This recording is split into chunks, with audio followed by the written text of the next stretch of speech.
l'alliance aujourd'hui qu'on a le devoir de le faire et qu'on doit le perpétuer.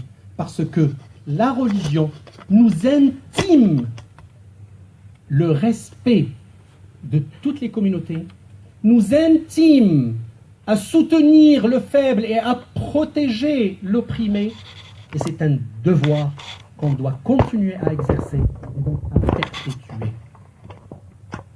Je passe au quatrième calife, Abi Talib, radiyallahu anhu wa arda. Ali, quand il prit donc la direction de la Ummah, bien sûr, il va nommer des gouverneurs. Et bon, il nomme un gouverneur en Égypte, parce que l'Égypte, à ce moment-là, a connu des turpitudes du temps de Abu Bakr, de Omar et de Uthman, avec bien sûr l'assassinat de Uthman. Et donc, il nomme Malik ibn al-Ashtar. Et donc, le jour où il le nomme, eh ben, vous savez, généralement, il lui fait un écrit. Et dans cet écrit, il lui dit « Ô Malik, je viens de te nommer gouverneur d'Égypte. Et sache que tu seras regardé, scruté et jugé comme l'ont été ceux qui t'ont précédé. Certains étaient justes, d'autres étaient injustes. Alors, rappelle-toi avec lesquels tu veux être. Est-ce que tu veux être avec les justes ou tu veux être avec les injustes? Ô Malik, et je suis en train de résumer, ô Malik, sache que dans la communauté que tu vas gouverner et que tu vas être appelé donc à gérer, il y a des gens forts, mais il y a aussi des gens faibles. Il y a des gens qui sont de ta foi et il y a des gens qui sont d'une autre foi. Mais sache que devant toi, ils doivent obéir à la même justice.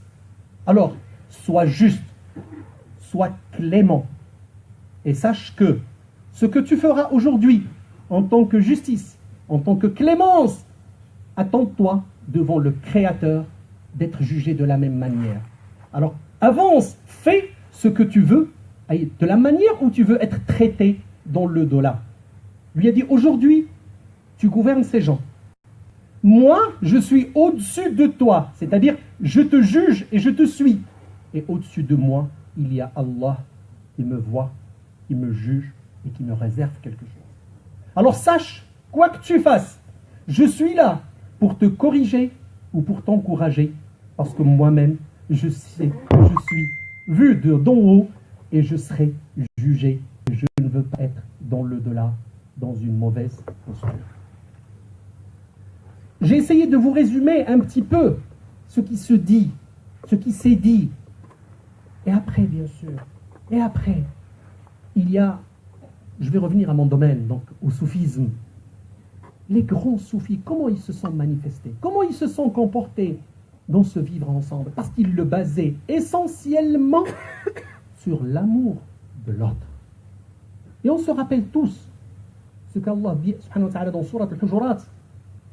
Ya ayyuhan nas, inna khalaqnakum min dhakarin wa untha wa ja'alnakum shu'uban wa qaba'ila lita'arafu inna akramakum 'inda Allahi atqakum. Il nous interpelle, il nous dit aux gens, il n'interpelle pas, Allah n'interpelle pas les croyants ou les musulmans, il interpelle l'être humain, les gens.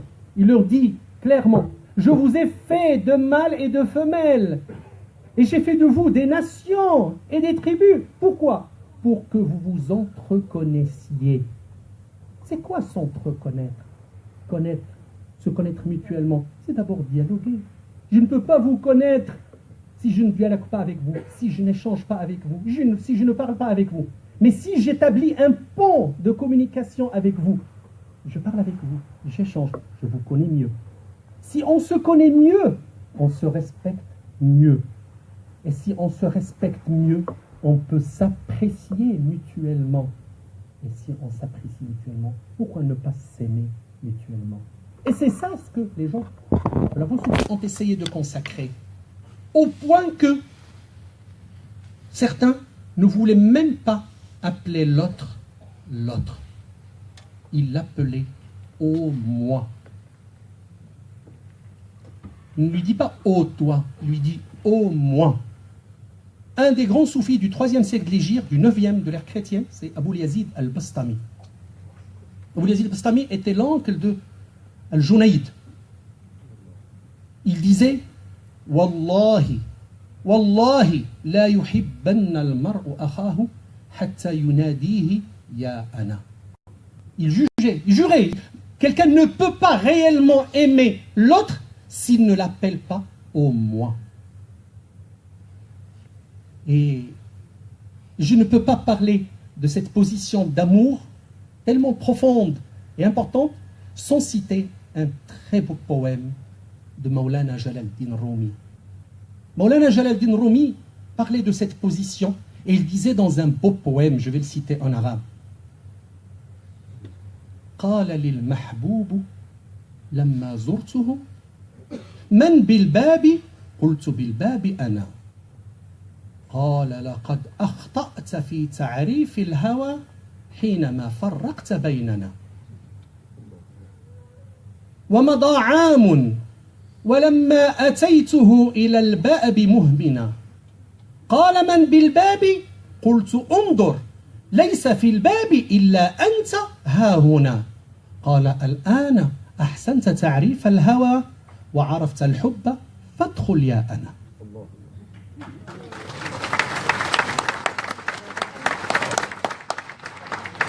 C'est un exercice extrêmement périlleux et difficile de traduire Maulana Jalal-Din Rumi, mais je vais faire l'effort quand même, parce qu'il ne faut pas quand même priver les langues arabophones de cette magnificence. Ce qu'il veut dire à travers ce poème où il y a 4 vers, c'est quelqu'un qui arrive chez son bien-aimé. Et donc il dit, je suis venu taper à la porte de mon bien-aimé. Et il dit, qui est devant la porte? Je lui dis, c'est moi devant la porte. Alors il me dit, retourne, parce que tu t'es trompé dans la définition de l'amour. Il dit, 1 an après, je suis revenu le voir, mais beaucoup plus modeste et restreint.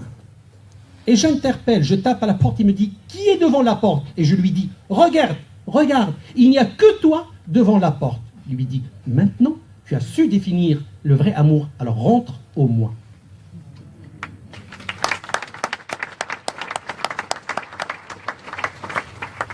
Je vais vous résumer un des fondements du vivre ensemble, c'est le respect. Et le respect est lié à l'engagement. Et moi, je me suis engagé vis-à-vis du président de ne pas dépasser 20 minutes. Je suis déjà à 21 minutes. Et donc, je dois faire preuve de respect et d'engagement et d'abnégation pour un meilleur vivre ensemble. Merci.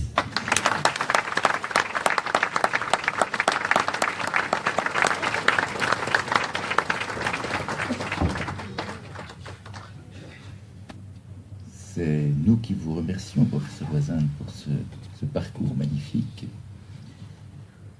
qui nous conduit, je crois, assez naturellement en fait à ce que va nous dire le professeur Nassareddine Mohhoud.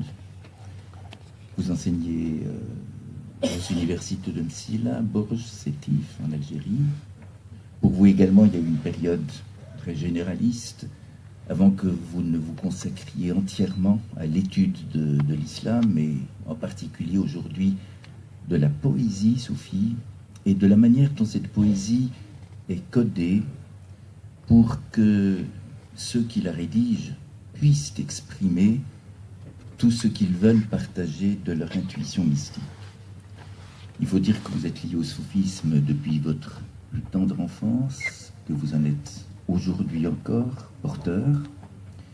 Vous avez achevé un ouvrage qui paraîtra dans 2 mois, qui sera le premier d'une trilogie consacrée à travers l'œuvre du Cheikh Al-Alaoui à ce qu'exprime la poésie soufie.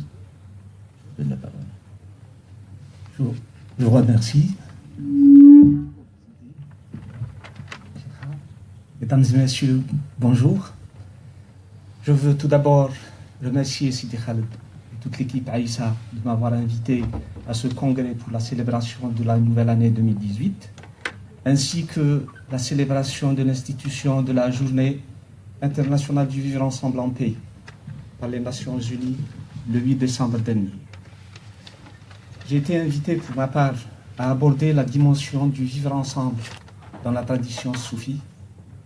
Permettez-moi avant tout de vous dire que le terme vivre ensemble est un terme nouveau qu'on ne trouve pas dans les écrits soufis, mais sa signification, dans sa dimension universelle, figurent dans leurs écrits depuis l'apparition du soufisme.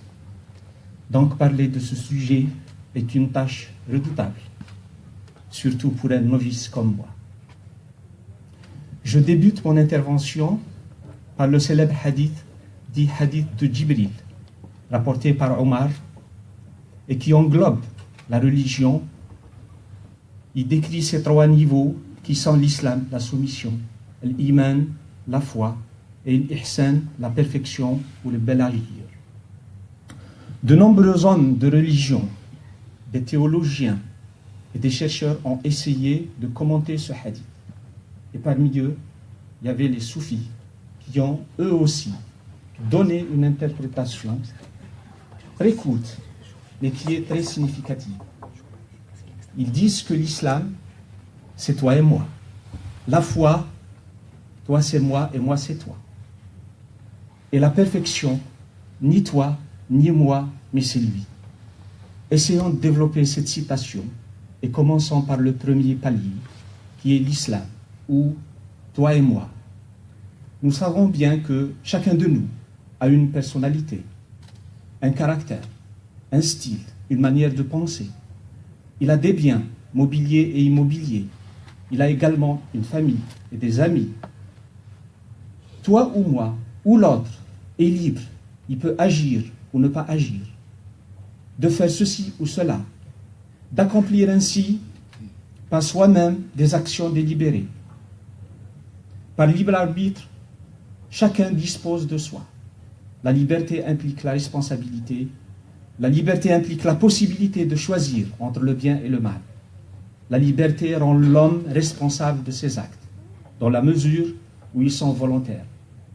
Mais la liberté s'exerce dans les rapports entre les humains, donc entre toi et moi. Ta liberté s'arrête là où commence la mienne. Nous, toi et moi, sommes libres, mais nous sommes différents à cause de nos tailles, de nos couleurs, de nos poids, de nos appartenances religieuses ou sociales, par nos handicaps, etc. Il est donc indispensable de savoir accepter les autres tels qu'ils sont, car accepter les différences des autres, c'est aussi accepter nos propres différences, qui sont des atouts, une source d'enrichissement mutuel, mais aussi, hélas, une source de conflit. C'est pourquoi Allah a révélé au prophète Mohammed, le Coran, qui comprend les principes et les fondements de la charia. La racine shara'a signifie montrer le chemin. Al-Qurtubi, l'un des savants musulmans, comprend la charia comme étant à la fois rite et religion, signifiant chemin vers une source. Dans la pensée soufie, on considère que la charia a deux dimensions. La première est terrestre, horizontale, et la seconde est céleste, transcendante et verticale. La dimension horizontale est censée réglementer dans le bon sens la relation de l'homme avec autrui, avec les autres créatures et avec l'univers. Cette dimension invite les humains pour le bien vivre ensemble des individus. Dieu parle à l'humanité comme à une seule communauté dans ces mots de la sourate 2. Tous les hommes formaient une seule communauté parce qu'ils ont été créés par un Dieu unique pour une seule fin. Dans la même logique d'idée, Cheikh Al-Alawi disait « Les hommes constituent une vérité unique, même s'ils sont nombreux, et cette vérité n'agit qu'en vue de fortifier l'humanité en l'homme. » Les préceptes de la charia, dans la dimension horizontale, qui ont une relation directe avec le vivre ensemble, sont nombreux et embrassent tous les aspects de la vie, de la société, tels que la sacralité de la vie, les droits de l'homme, les droits de la femme, les droits de l'enfant, la citoyenneté, l'environnement, etc. Mais le temps ne permet pas d'aborder tous ces sujets. La charia dans sa dimension verticale, c'est-à-dire la prière, la zakat, le jeûne, etc. Et cette dimension transcendante qui lie l'individu avec le divin, c'est le vivre ensemble avec l'absolu. Cette connexion ou ascension ne peut se réaliser que si la dimension horizontale de la charia, qui est le vivre ensemble entre les humains, est bel et bien concrétisée. Selon Ahmed Zarruq al-Barnoussi, le grand soufi maghrébin, Les actes cultuels pratiqués doivent amener le musulman à avoir le plus beau comportement et les valeurs les plus nobles. La prière doit lui apprendre l'humilité, la sincérité, la bonne intention, le bon jugement, la sagesse, etc. Le jeûne doit lui apprendre la patience, la compassion, l'amour du prochain, la miséricorde, l'indulgence.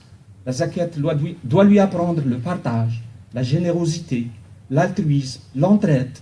Le hajj doit lui apprendre l'endurance, la solidarité, la pureté de l'intention, le respect, etc. Ainsi, on voit bien que le culte musulman lui inculque des qualités qui se manifestent clairement dans le vivre ensemble. Parlons maintenant du deuxième palier, qui est la foi, et qui est interprété par les soufis par « toi c'est moi et moi c'est toi ». La foi, selon Abdurrahman Ta'alibi, est une conviction du cœur. Et cette conviction doit nécessairement rayonner sur l'individu dans son ensemble, aussi bien sur sa personnalité, sur son comportement que sur ses actes. Il est rapporté dans un hadith que notre prophète a dit « Aucun d'entre vous ne croira vraiment à moins qu'il n'aime pour son frère ce qu'il aime pour lui-même. » Le mot « frère » indique que toutes les options sont ouvertes. En particulier, ne limite pas l'acceptation du terme frère à une confession particulière. Le prophète confirme cette interprétation sans distinction par un autre hadith, très bref, de quelques mots seulement, et dont il a imagé la nature profonde du rapport de fraternité qui doit unir les êtres humains. Il dit, le croyant est le miroir de son frère. Le principe du miroir est la réflexion qui se manifeste systématiquement dans tout face-à-face avec lui. Il se caractérise par un renversement ou une inversion de l'image. Lorsque vous regardez l'autre, vous ne voyez en réalité que votre propre image, comme si celle-ci se reflétait dans un miroir. Les défauts des autres sont vos propres défauts. Et il est de même quand vous voyez la beauté chez les autres. Ainsi, tout comme vous êtes un miroir pour les autres, tous les autres sont aussi un miroir pour vous. Et de là, chaque individu est à la fois le miroir et celui qui se tient debout devant un miroir. Il aime et il est aimé. Nous avons un parfait exemple de l'application de ce hadith. Lorsque les Ansar de Médine ont accueilli leurs frères de Mecca, les ont aidés au point de partager leurs biens mobiliers et immobiliers avec eux. La foi émane du cœur et se vit dans le cœur. Elle est cette force d'amour qui nous habite et qui nous relie à notre essence. Elle est ce chemin à la rencontre de nous-mêmes et de l'autre. Le vivre ensemble dans ce palier, c'est aimer pour son prochain ce qu'il aime pour lui-même, tel qu'il est mentionné par le hadith du prophète. Arrivons maintenant au troisième palier de la religion qui est l'ihsan, c'est-à-dire la perfection, le bel agir. Allah nous invite à ne pas être égoïste. Il invite le croyant à ne pas vivre enfermé dans sa propre prison, à ne pas penser à ses seuls besoins et ses seuls rêves. Sois bienfaisant comme Allah a été bienfaisant avec toi. Dieu, à travers ce verset coranique, demande aux croyants de cultiver la valeur de bel agir dans la vie. Il s'est donné le qualificatif de bel agissant, et à partir de son bel agir, qu'il fait exister cet univers. Il est de notre devoir d'agir de la même manière, comme l'ont fait les prophètes et les saints. Dieu est le contraire d'un esprit obtus, rétréci, particulariste, partial, totalement intolérant et non universel. Cet aspect négatif est en revanche personnifié par Iblis, cet interlocuteur de Dieu, se crée sa propre théologie égocentrique, sa propre vérité nombriliste, particulariste et singulière. Il était le premier à rejeter le vivre ensemble, en refusant à se prosterner devant Adam. Pour les soufis, l'ihsan se caractérise par un cheminement marqué chez le cheminant par la vision de la lumière. Cette lumière permet aux serviteurs de saisir le vrai tawhid, l'unicité d'Allah. Ni toi ni moi, mais c'est lui, pour eux, est une évidence. Ils ne peuvent imaginer ou concevoir ou affirmer une existence ou une réalité hormis la réalité de Dieu. C'est de l'association. Shirk. Cheikh Al-Alawi, à travers ses confessions, sous forme d'invocation et de dialogue, nous fait goûter ce vrai tawhid. Il n'est de vigilant qu'Allah. Il n'est de caché qu'Allah. Il n'est d'apparent qu'Allah. Il n'est de réalité qu'Allah. Il n'est d'existant qu'Allah. Plus loin, dans sa munajat, il dit, Seigneur, tu m'as enjoint d'affirmer ton unicité et d'en être le témoin. Mais comment celui dont l'existence se dissout en elle osera-t-il l'affirmer? Comment ne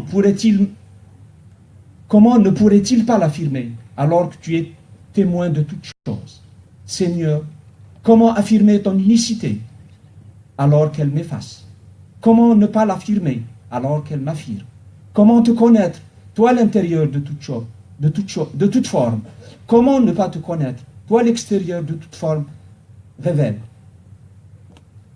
Ibn Ata'illah Sekandari, le grand maître Chadili, disait ténèbres et le monde entier, seul illumine l'épiphanie de Dieu.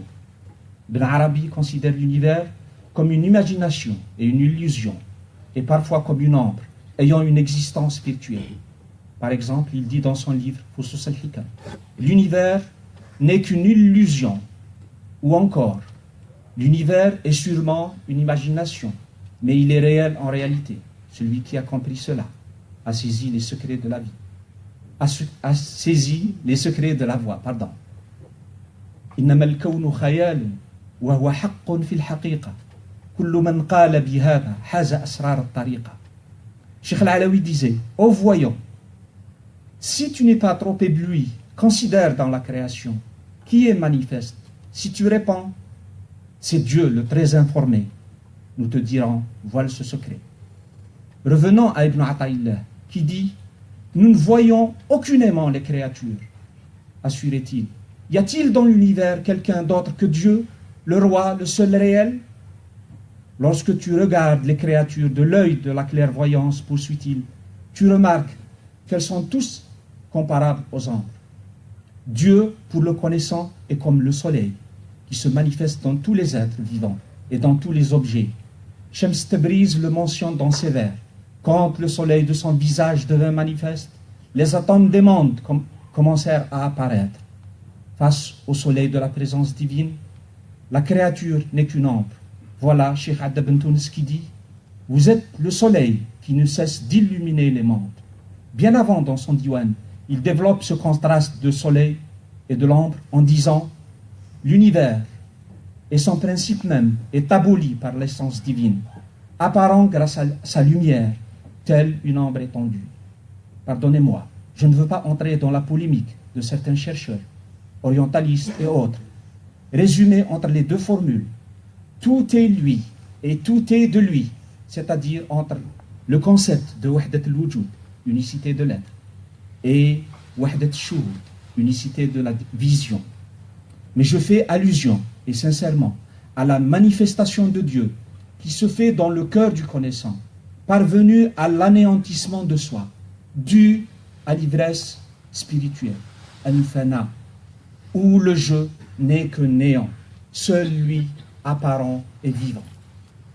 Revenons à notre sujet.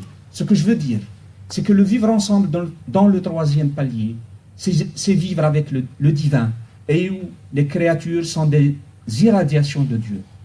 Tajalliyat. Plus exactement, le connaissant ne voit dans tout l'univers qu'Allah, qui est la lumière des cieux et de la terre. Sans la lumière de Dieu, cet univers, avec tout ce qu'il contient comme créature, serait dans les ténèbres, bref, du néant. À toutes les dimensions de l'être, dans toutes les formes de la vie, l'unicité s'impose à travers la multiplicité des formes et des appartenances, et où les contraires se dissolvent dans l'unité.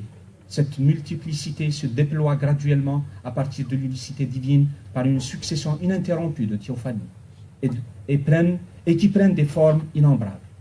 Ainsi, le connaissant soufi. Contempler le monde, c'est contempler Dieu. Ibn Arabi explique cela en disant, le soufi voit Dieu en tout être, en toute chose manifestée. Et c'est pour cette raison qu'il conseillait un de ses disciples en lui disant, tu ne parviendras dans la religion à aucun but si tu ne vénères pas toutes les créatures. Ibn Arabi يقول لأحد مريديه لن تبلغ شيئا من الدين حتى توقر جميع الخلائق. Dieu se manifeste par ces différents noms qui représentent les aspects illimités de sa création. Il n'y a pas deux fleurs, deux flocons de neige, deux humains identiques. Chacun de nous est unique, à l'image de l'unique, disait Cheikh Al-Bentounas. Au cours de sa contemplation, selon Al-Ghazali, le soufi ne voit apparaître que l'unique, Al-Wahid, car son amour est éteint. Dans l'amour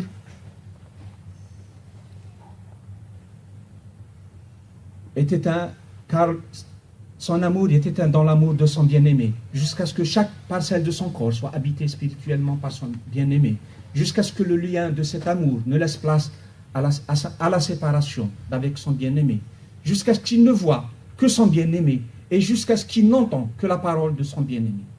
Tout est illusion que la réalisation annihile, excepté le visage d'Allah, qui suffit aux croyants, disait Cheikh Al-Alawi. Le soufi ne voit donc dans toutes les créatures que la face de Dieu, comme disait le Coran. À Allah seul appartenait l'Est et l'Ouest. Où que vous vous tourniez, là c'est la face de Dieu. L'émir Abdelkader disait en commentant le verset coranique, il donne de la nourriture aux pauvres, à l'orphelin et aux prisonniers pour son amour. Nous vous nourrissons uniquement pour la face de Dieu. C'est la face de Dieu que voient les connaisseurs dans chaque créature. Un soufi a dit, je n'ai jamais rien vu sans voir Dieu avec cela. Un autre a dit, je n'ai jamais rien vu sans voir Dieu en cela. Cheikh Al-Alawi disait dans l'une de ses sagesses, quiconque a contemplé le réel dans les créatures s'évanouit en lui, les perdant de vue, et il ne lui reste plus que lui. Man shahada al-haqqa fi al-khalq ghaba anhum wa lam yabqa lahu illa al-haqq. L'homme conscient du lien divin unifiant tous les êtres contemple l'aimé au sein de tout être et en toute créature, ou à travers toute chose, en toute image gracieuse, toute beauté, étant issue de sa divine beauté. Et c'est pour cette raison qu'il agit en action de bienfaisance, de clémence et de douceur. Méditez avec moi cette anecdote. Un maître soufi fut questionné un jour sur la différence qu'il y a entre ceux qui parlent de l'amour et ceux qui le vivent. Le sage répondit, je vous donnerai demain la réponse. Le lendemain, il les invita à un repas et fit entrer ceux qui parlaient de l'amour sans qu'ils soient vraiment amoureux, et leur demanda de s'asseoir devant la table, puis il leur présenta une soupe et leur donna à chacun d'eux une cuillère d'1 mètre de long. Et il leur demanda de ne se servir que de celle-ci. Ils s'efforcèrent de l'utiliser pour manger, mais sans succès. Car aucun d'eux ne parvint à mettre la soupe dans sa bouche, mais la répandit par terre. Puis le sage dit, observez maintenant, il invita à la même table ceux dont le cœur était rempli d'amour, et il leur donna les mêmes cuillères. Ils les remplirent de soupe, mais chacun d'eux la présenta à son proche voisin, et ils furent tous rassasiés. Le cheikh se leva.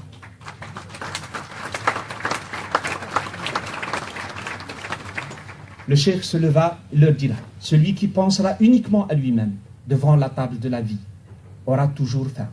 Mais ceux qui penseront à leurs frères mangeront tous à satiété. Pour le soufi, plus le soufi avance dans son cheminement pour la réalisation, plus il mûrit et plus il se sanctifie à mesure qu'il entre en relation quand il sort de lui-même pour vivre en communication avec Allah. Al-Junayd al-Baghdadi, qui est l'un des plus grands maîtres soufis de tous les temps, disait « Cela fait 30 ans que je converse avec Dieu et les gens pensent que je leur parle. » Le vivre ensemble, c'est le comportement du bel agissant et qui englobe tout ce qui se reflète positivement au niveau des autres pour devenir un sourire qui se dessine sur son visage et qui apporte la joie au cœur des autres, pour devenir de la science qu'il répand parmi les gens, un effort qu'il déploie pour eux, un bien qu'il ordonne, un mal qu'il proscrit, une peine qu'il allège, un arrangement entre des gens opposés par un litige. C'est celui qui ne fait pas de mal à autrui, ni par l'acte, ni par la parole, et qui accepte les humains tels qu'ils sont. Il ne commet pas de péché et ne blesse aucune des créatures, pour la simple raison qu'il est plongé en permanence dans la contemplation divine. En résumé, le bel agissant est celui qui couvre du bel agir la totalité des gens, disait Ali ibn Abi Talib. Rappelons, pour clore cette intervention, cette réponse de l'émir Abdelkader à Monseigneur Pavie, qui le félicite après la protection qu'il avait accordée à des milliers de chrétiens de Damas, les sauvant in extremis d'une mort certaine. Louange à Dieu seul. Ce que nous avons fait pour les chrétiens, nous nous devions de le faire, par fidélité à la loi musulmane et pour respecter les droits de l'humanité. Car toutes les créatures sont la famille de Dieu, et les plus aimés de Dieu sont ceux qui sont les plus utiles à sa famille. Je vous remercie.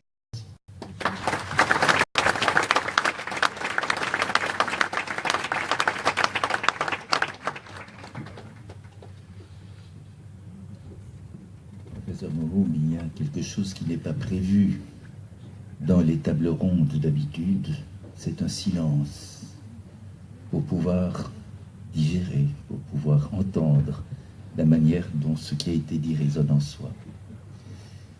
Comme ce n'est pas prévu, je vais passer à la suite, mais c'est dommage.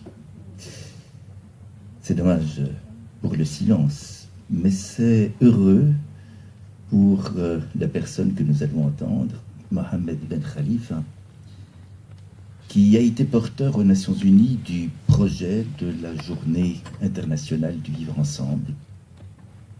Pour l'instant, je ne vais pas vous en dire plus sur vous, parce que vous souhaitez nous faire part d'une communication, et je vous donnerai la parole, je vous parlerai de vous après.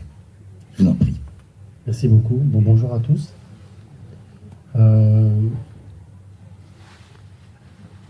Cher Sid, cher Bendounes, cher Sida, cher Hamad, chers dignitaires et représentants dans la salle, Monsieur le Président, chers frères, l'Aïssa Wenji International, cher Hamid, Monsieur le Président des Scouts musulmans de France, cher Abdelhaq, cher Marnia, avec qui j'ai travaillé, et puis vous savez, Marnia, très silencieuse, très discrète, mais on parlait d'amour à l'instant. L'amour que j'ai pour Marnia est exceptionnel, puisque nous avons fait ensemble des choses qui ont été exceptionnelles.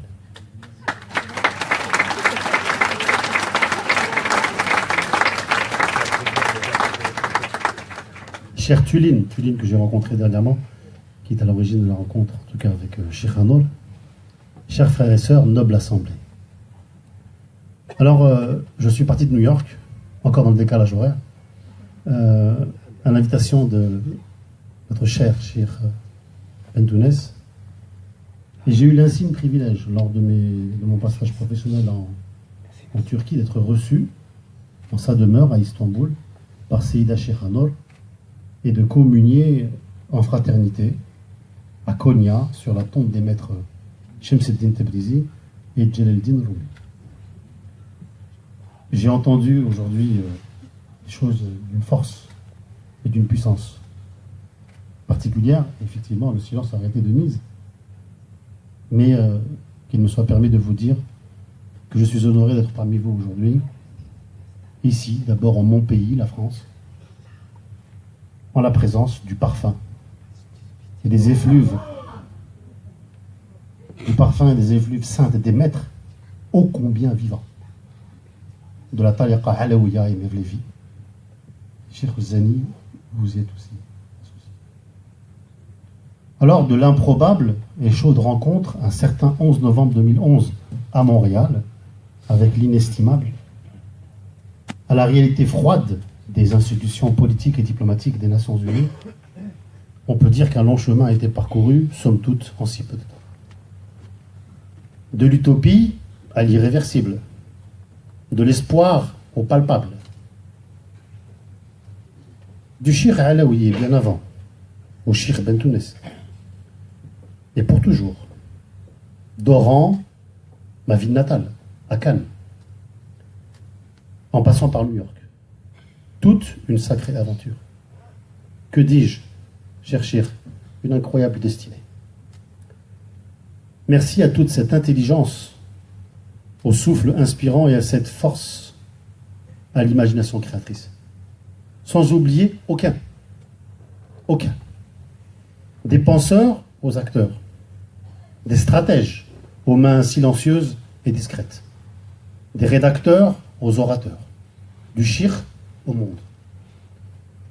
Alors, témoignage oblige, je garderai en mémoire cette indicible absence, et je vais en parler aujourd'hui, absence de doute du Cheikh Bentounes à la sérénité déroutante dans les moments les plus incertains.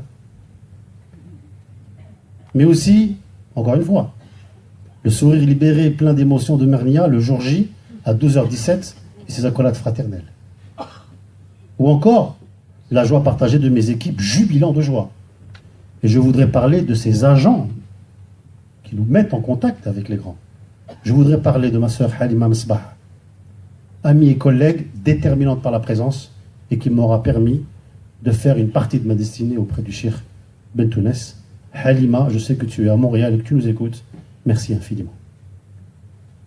Et bien avant, de toute cette équipe de rédacteurs, rappelons-nous, avec la discipline appréciée des scouts musulmans de France, qui se sont dévoués à l'UNESCO en mai dernier. Scouts de France, je vous salue.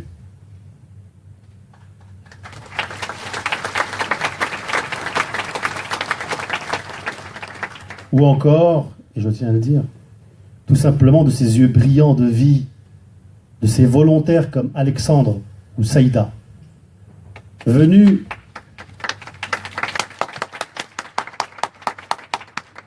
à Montréal dans ce modeste cabinet d'avocats que je dirige de droit international, qui étaient prêts à en découdre, loin de chez eux, avec la soif sincère d'apprendre, et qui incarnent ce que le Cheikh apprend.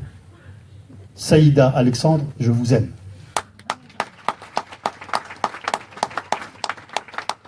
En effet, fort de toutes ces énergies réunies et sous l'égide bienveillante et le leadership du Cheikh Bentounes, grâce lui soit rendue, depuis le 8 décembre 2017, date historique s'il en est, ce qui se nommera à jamais la résolution des Nations Unies A72L26, intitulée Journée internationale du vivre ensemble en paix, adoptée, vous le savez maintenant, en Assemblée générale au siège des Nations Unies à New York, par consensus international, invite texto en son point 4. Je vous invite à le lire, je cite. Tous les États membres sont invités à continuer d'agir en faveur de la réconciliation afin de contribuer à la paix et au développement durable, notamment en collaborant avec les communautés religieuses et leurs dirigeants, ainsi qu'avec d'autres parties prenantes, en prenant des mesures de réconciliation et de solidarité et en incitant les êtres humains au pardon et à la compassion.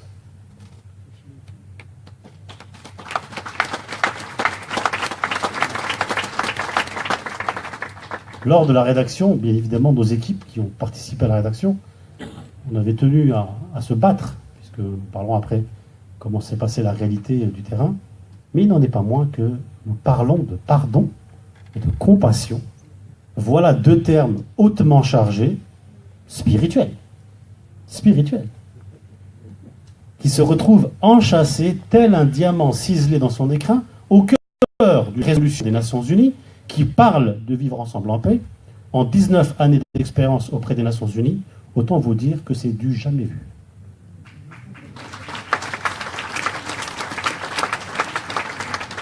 Ce 8 décembre 2017, j'y étais. Là, dans l'hémicycle onusien, près de la lumière, près de l'homme essentiel. J'y ai appris en secret dans le silence, mes genoux tremblaient à savoir que cet homme était près de moi, et j'ai compris ce que signifiait, à 53 ans, la détermination victorieuse d'un homme providentiel.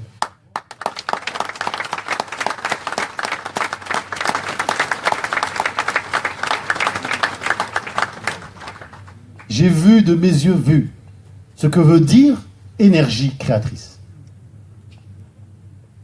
Vous l'aurez compris, je veux parler de celui qui nous inspire, de celui qui donne sans retour une certaine incarnation, à mon humble perception, de l'amour celui qui pardonne. De l'amitié et de la fraternité aussi, celle qui emplit notre poitrine de compassion. Hannah Arendt nous interpelle. Elle dit « Le pardon est certainement l'une des plus grandes facultés humaines et peut-être la plus audacieuse. Mais par son action, le shir vivant et qui marche nous y exhorte en nous demandant d'interroger, de convoquer notre compassion en notre tribunal intime. » Sir Shir Beltunes, merci et encore.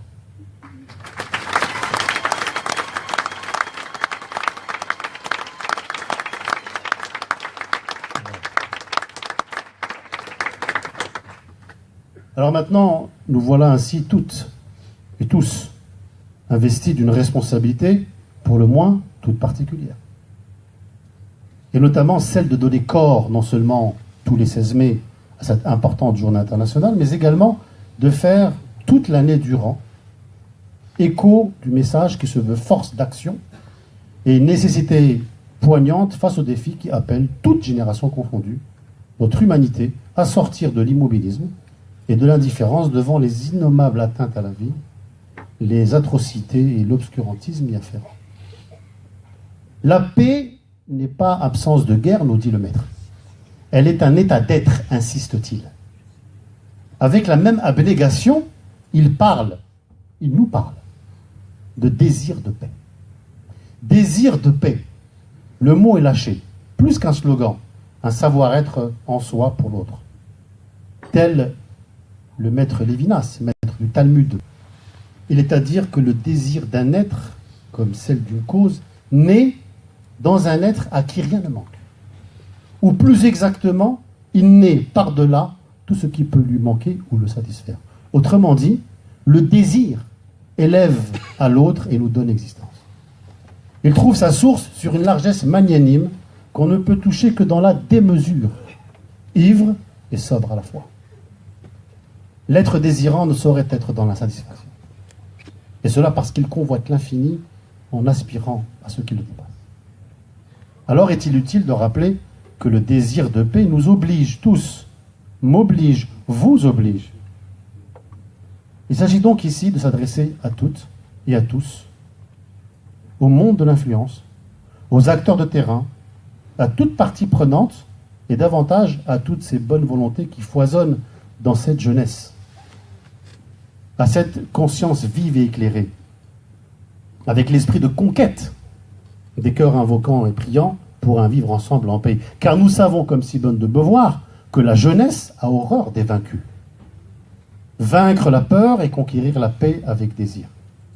Si c'est cela votre credo, l'appel de Cannes vous invite alors à mobiliser votre énergie et vous organiser en synergie pour que le 16 mai prochain, les Nations Unies enregistrent un record d'action en lien avec la paix au niveau planétaire.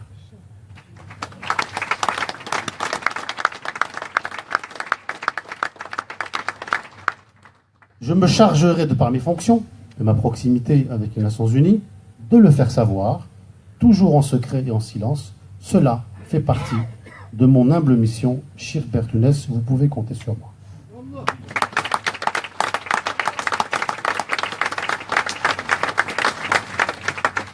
Vous le savez maintenant, c'est votre génie indéniable qui doit être à l'œuvre. Par la plume, le chant, la parole, l'art, le sport, la culture, le caritatif ou encore la communion.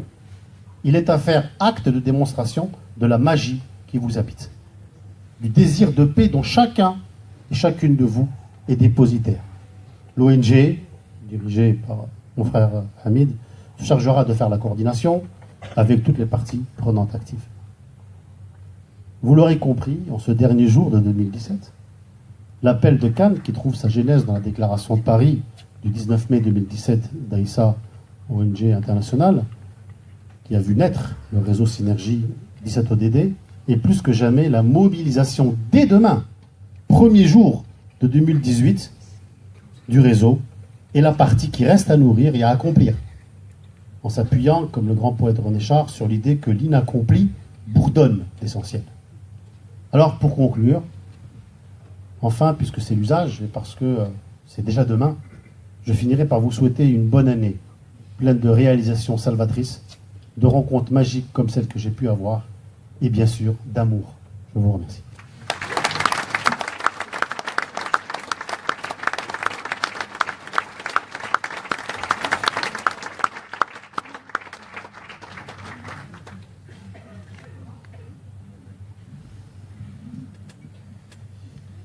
Mohamed Ben Khalifa, je vais maintenant peut-être dire quelques mots sur votre parcours, parce qu'on a compris que vous avez joué un rôle essentiel, mais je n'ai pas encore dit quel est votre parcours. Vous êtes docteur en sciences politiques, avocat au barreau de Paris et de Québec. À 53 ans, vous avez déjà 19 années d'expertise internationale auprès des Nations Unies. Par ailleurs, je crois que vous êtes grand-papa. Vous êtes aussi le représentant officiel d'Aïssa International auprès des Nations Unies à New York. Et pour comprendre le travail auquel vous venez de faire allusion, il faut savoir que vous avez créé un cabinet d'avocats qui est spécialisé justement dans les stratégies d'accompagnement des organisations auprès des Nations Unies, avec une spécialisation dans la RSE, la responsabilité sociale d'entreprise, l'intelligence économique également, l'influence et la mise en raison internationale.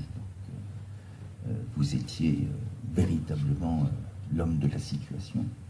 Et ici à Cannes, puisqu'il y a eu ce séminaire au cours duquel il y a tous les jeunes qui ont pu travailler en atelier, il était important pour les Nations Unies que quelqu'un puisse en témoigner, quelqu'un d'assermenté puisse en témoigner. Et vous êtes venu faire cette observation et vous pourrez témoigner du travail qui a été fait pendant les jours. Je suis, paraît-il, aussi le gardien du temps et je vois que le temps passe vite. Mais je vais quand même vous poser une question. Vous êtes d'accord de me répondre très brièvement?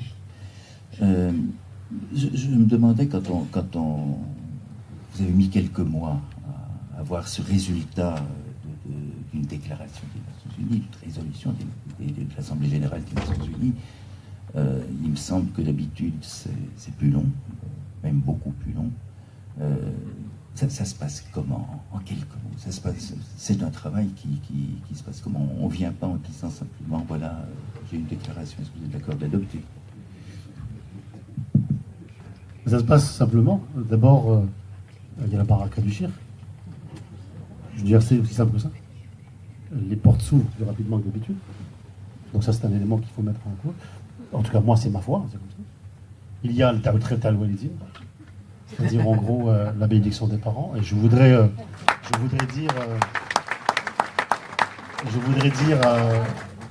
dire à toutes nos mères, toutes ces femmes. En tout cas, ma mère, comme toutes les mères, elle nous a enseigné des choses. Moi, je me rappelle que quand on était... je suis issu de l'extrême pauvreté. Ma mère me disait, un jour tu prendras la parole dans les grands hémicycles. Elle avait cette foi intérieure. Ma mère est une soufie de fond. Et elle me disait, n'oublie jamais qu'à chaque fois que tu prendras la parole, de parler de nous les mères. Alors...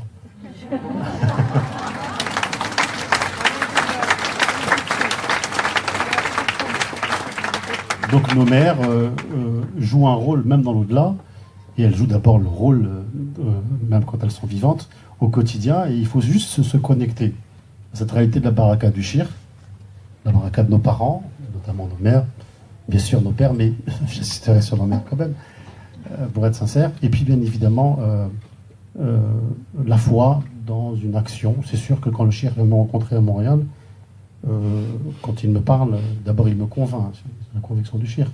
C'est sûr que c'était très court, mais ça a été, juste pour répondre de façon très, très directe, mon équipe s'est engagée dans le processus. Donc, le Shir Bentounes et Aïssa International étaient des clients pro bono, c'était gratuit, mais je servais des clients, donc comme il faut le faire.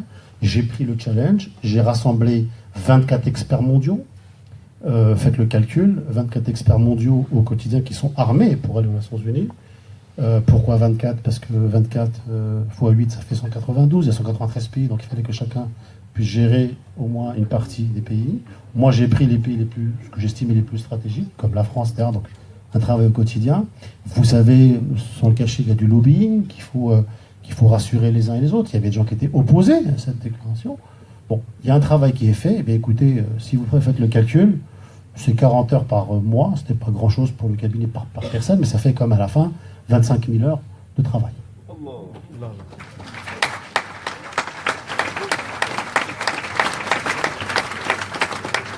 Alors, je n'oserais pas mettre une somme derrière ça, mais bon. Il a fallu s'investir concrètement.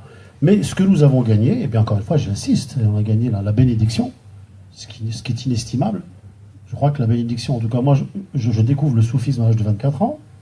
Comme tout à chacun ici, j'ai eu un maître spirituel qui est décédé en 98, personne d'âme, qui est le Cheikh Mohamed Boukaïd, qui nous a toujours enseigné que lorsque vous rencontrez un maître, il est votre maître dans l'instant. Donc Cheikh Boukaïd, c'est mon maître. Je veux dire, j'ai pas... Et j'ai servi donc mon maître. Et je ne déjuge pas mon maître avec qui j'attachement. Donc nos maîtres sont nos maîtres dans l'instant. Quand je parle de Lévinas, il est mon maître aussi. Cheikh Ouzanis, il est maître, c'est mon maître. Donc Cheikh Anor, par définition, est mon maître. Donc j'ai eu cette éducation. Donc j'ai servi un maître, mon maître. Et je pense que c'est mon travail, c'est mon rôle. Et je voudrais m'attacher à cette phrase qui a été dite d'ailleurs par les uns et les autres. Le meilleur des hommes est celui qui sert. Alors, je ne cherche pas à être le meilleur des hommes. Je ne cherche pas à être le meilleur des hommes. Mais si en servant, ça me permet d'être meilleur, eh bien je le ferai. Voilà ma réponse.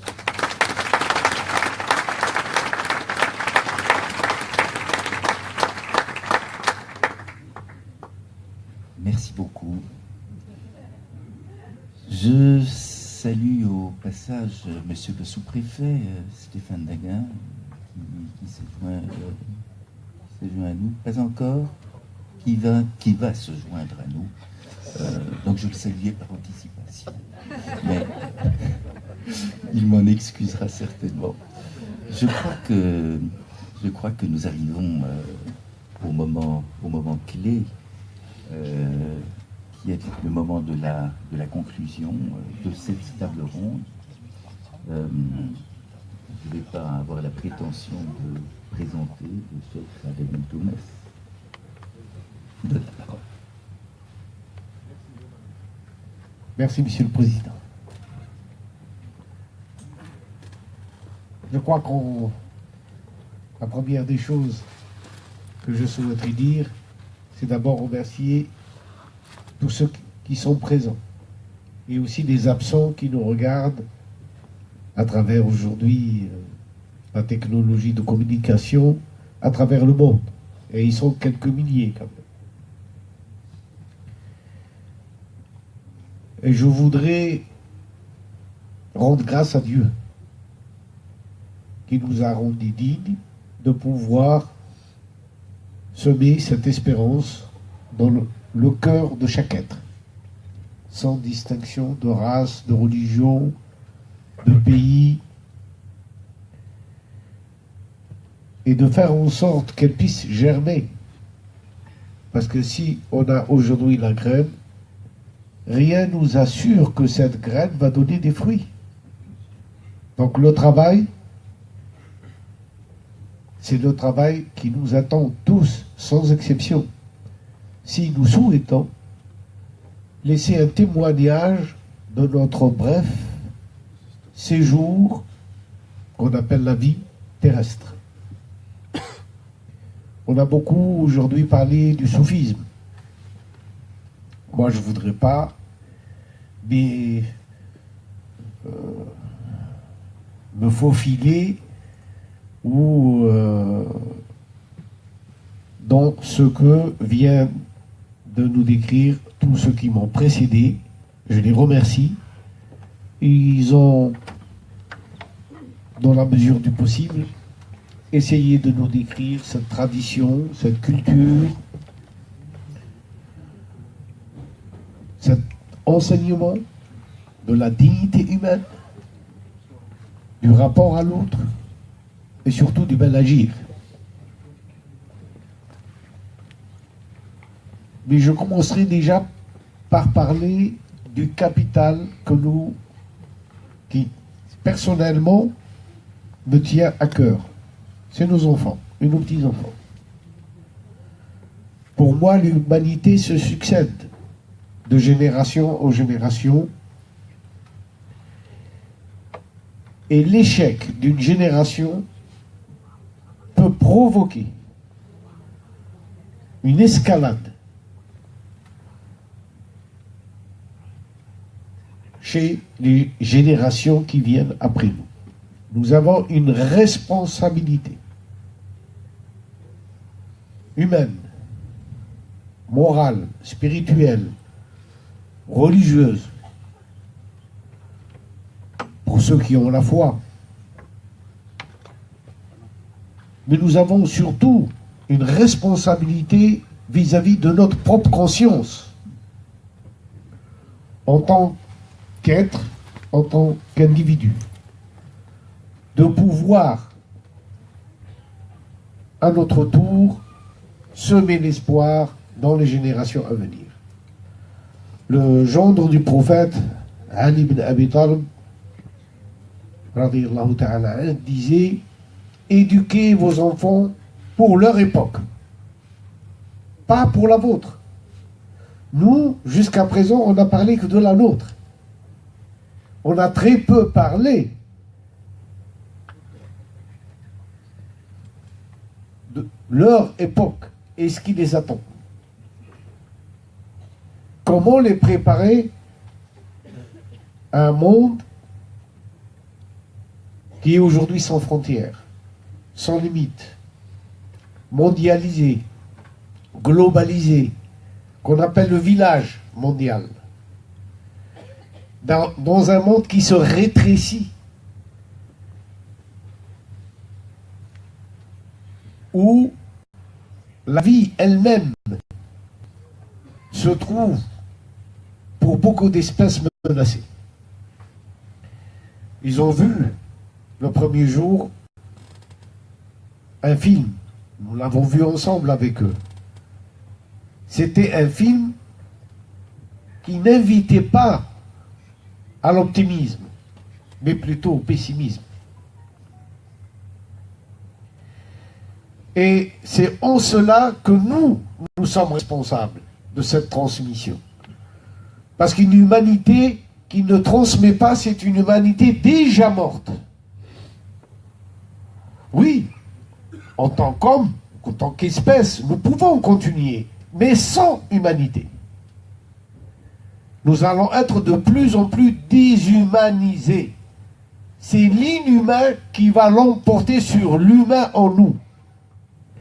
Il est temps aujourd'hui, en s'appuyant sur les sagesses, qu'elles soient soufis, qu'elles soient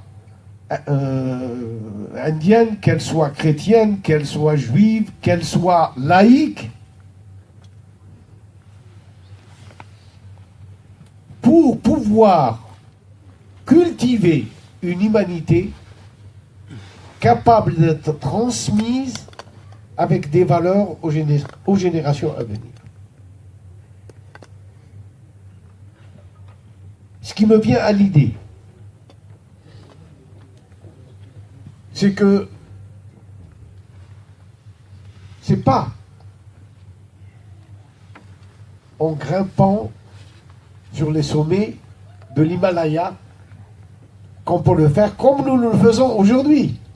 Nous sommes montés en puissance et nous sommes heureux de cela parce que nous avons réalisé un moment de communion, de fraternité, d'humanité. Il y a ici plus de 14 pays. C'est magnifique. Mais nous sommes combien? Nous sommes combien? Si on compte ça par rapport aux besoins énormes et à l'attente et aux attentes de cette humanité, nous sommes hissés sur un sommet et nous nous parlons à nous-mêmes. personne ne nous entend. Alors je vous invite à faire le contraire. De descendre de cette attitude, certes, vénérable, généreuse, noble, qui nous rapproche du ciel. Non, de descendre au point zéro. Mais qui va l'accepter? Qui peut accepter de descendre à l'attitude zéro? Comment allons-nous faire pour se dévêtir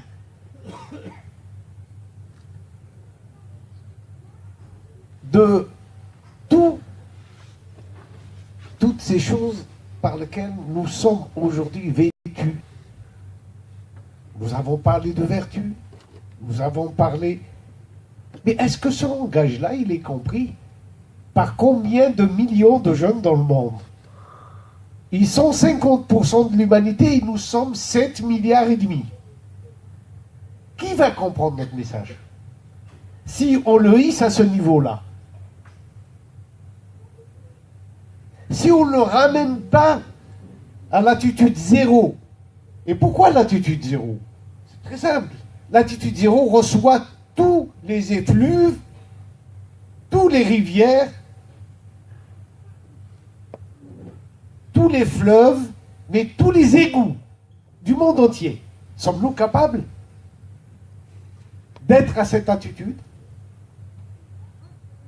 Sommes-nous capables de pouvoir de zéro partir vers le 1? Parce que c'est aujourd'hui, c'est de cela qu'il est question. Personne aujourd'hui n'accepte de tenir ce rôle, d'être le serviteur d'une humanité qui aujourd'hui est en rupture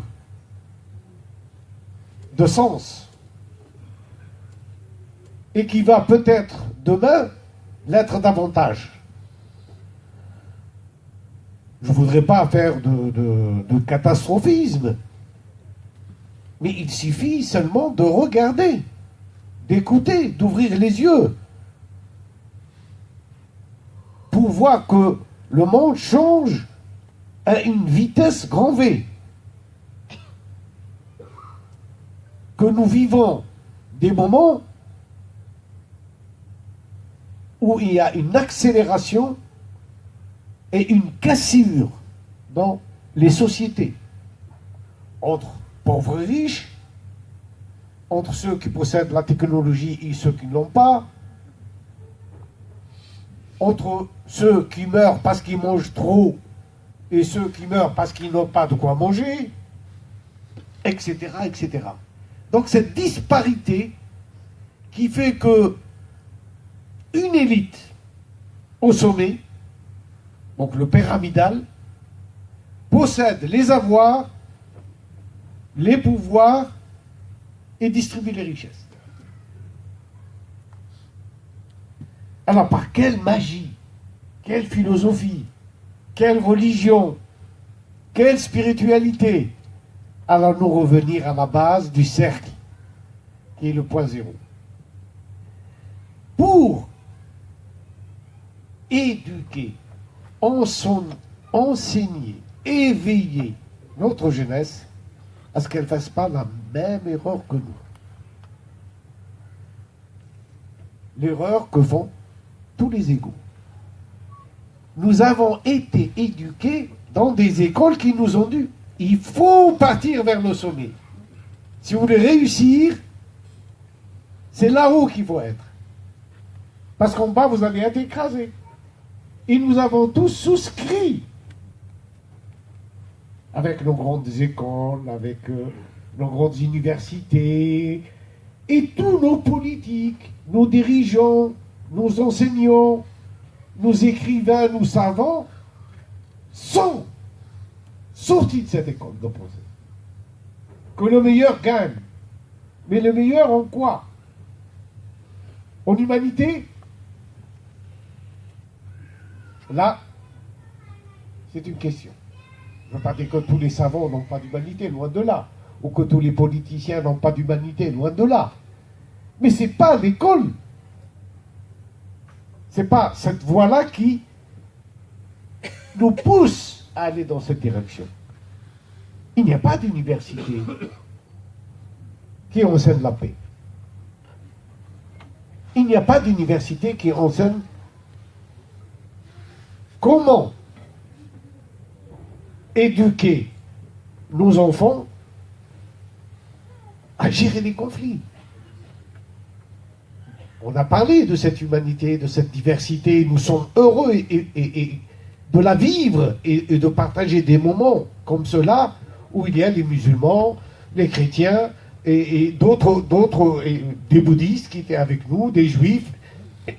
Nous sommes contents de cela. Allons-nous dissoudre tout cela pour arriver à un résultat positif, enlever et déshabiller les gens de leur appartenance réciproque?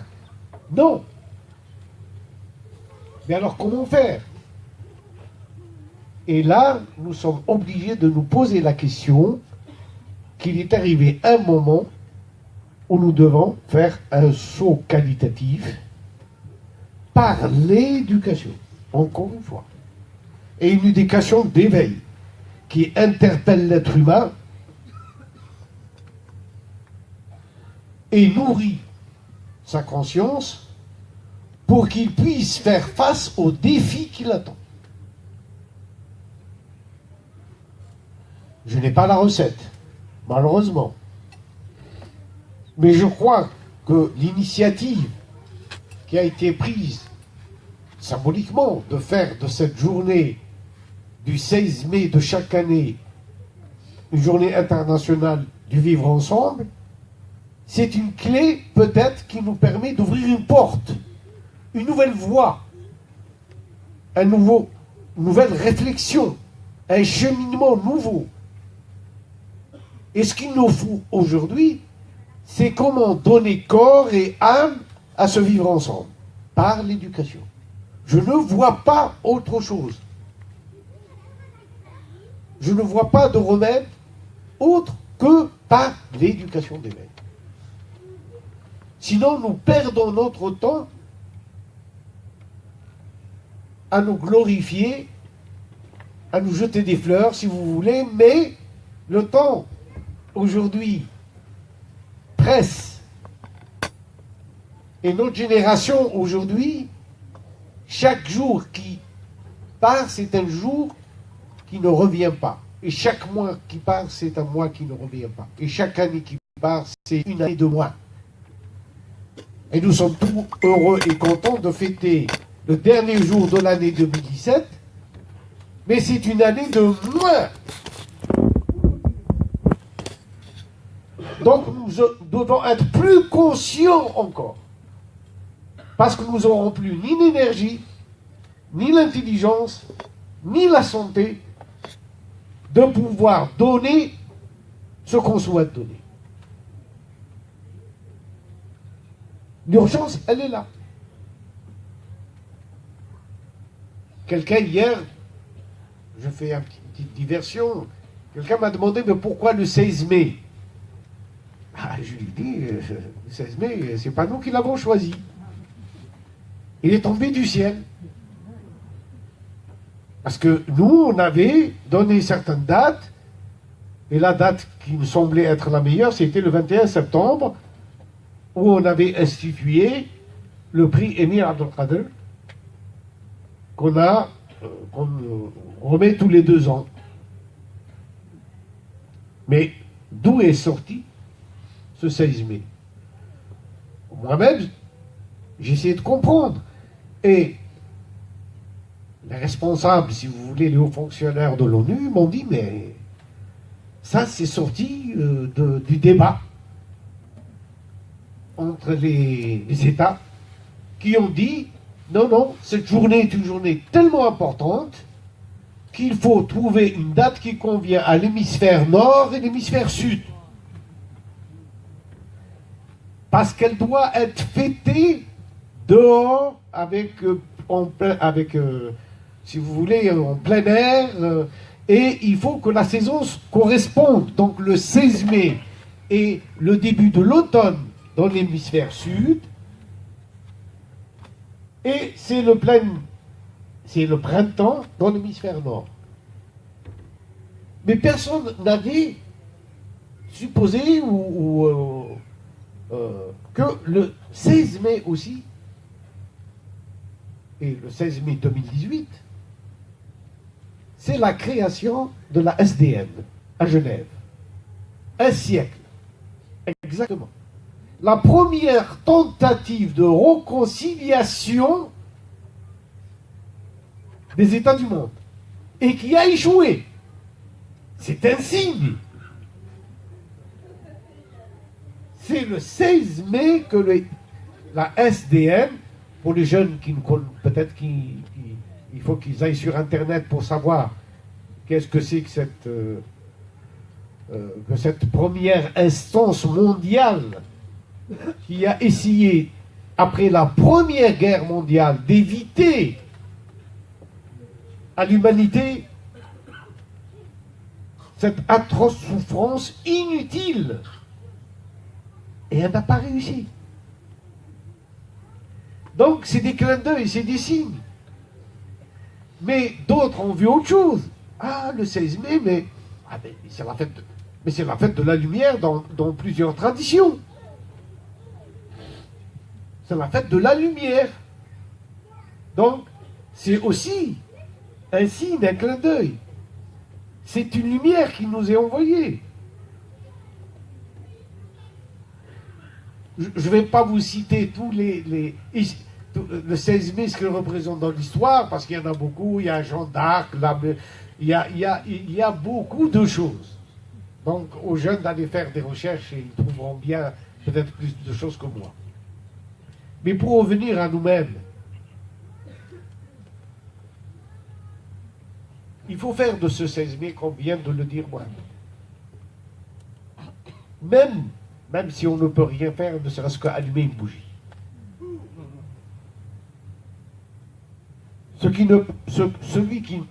Celui ou celle qui ne peut pas le plus peut le moins. Allumer une bougie à la maison. Et pour dire, c'est la journée du vivre ensemble, j'allume une bougie. Ou c'est la journée de la lumière, j'allume une bougie pour que nous soyons en phase avec ce que nous appelons Dieu pour certains, ce créateur, celui qui nous invite en permanence par des signes, comme ça, nous invitons à... Mais quant à la difficulté pour cette journée-là, je peux la dire en 3 mots. Quand on a présenté à l'ONU, la plupart des États nous ont reçus en disant, bon, c'est des soufis, quoi. Ouais, ils rêvent, quoi. Les spirituels, comme tous les spirituels, ils sont encore dans la naïveté de l'amour et du pardon et de la compassion. Mais le 8 décembre, tous les États, sans exception, étaient là. Pas un seul État n'a manqué. Pourquoi? Mystère. Oh oui, parce qu'on a fait un grand travail, on est allé, on a tapé à beaucoup de portes, Mohamed il a couru à droite, à gauche. Tout ça c'est du baratin.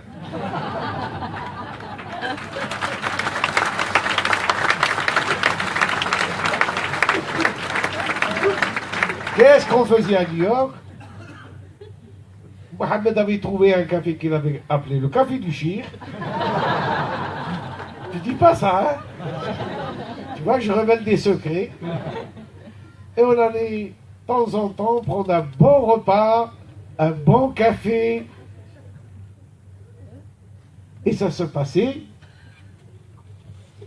je ne dirais pas toute la journée, mais...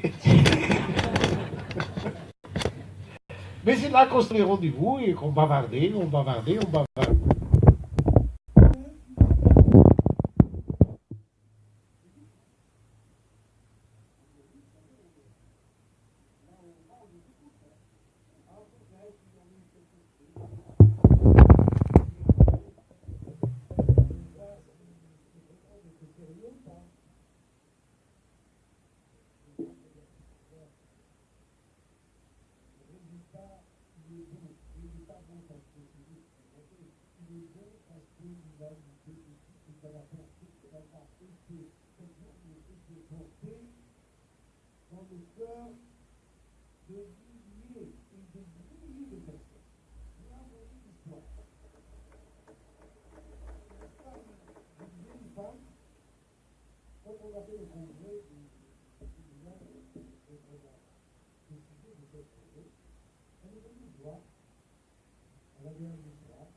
Et pas l'inverse. Nous avons nos amis bulgares ici avec nous. Je le fais pour celui que vous portez dans votre ventre. Elle a changé. C'était plus la diplomate, c'était la mère qui avait compris à qui s'adressait cette initiative. Et les larmes ont coulé de ses yeux. C'était gagné. On ne pouvait pas faire autrement. Est-ce qu'on était malin? Est-ce qu'on était des diplomates? Pas du tout. Mohamed, il a l'habitude. Moi, pas. Moi, je mettais les pieds. On est rentré. Je n'en pas un pays. On est ressorti de là. L'initiative, elle est nulle. Elle est ceci, elle est cela. Et surtout de la part des sophistes, ça ne passera jamais. Mais moi, je suis sorti de là convaincu que ça marche. Parce que justement, de tels pays la refusent. Parce qu'ils n'ont rien compris. Ils n'ont rien compris à l'ère du temps. Ils n'ont rien compris aux besoins de l'humanité. Ils n'ont rien compris à l'attente de la personne d'aujourd'hui, de l'humanité d'aujourd'hui. Ils sont dans leur rêve. Ce n'est pas nous qui sommes dans le rêve. C'est eux qui sont dans le rêve. Dans le rêve de la puissance, dans le rêve de l'argent, du pouvoir. Nous, on marchait pas à pas avec les faibles. Avec ceux qui marchent humblement. Et ça a marché. Donc, encore une fois, nos efforts, elles ne comptent pas pour grand-chose dans la réalisation de cet événement.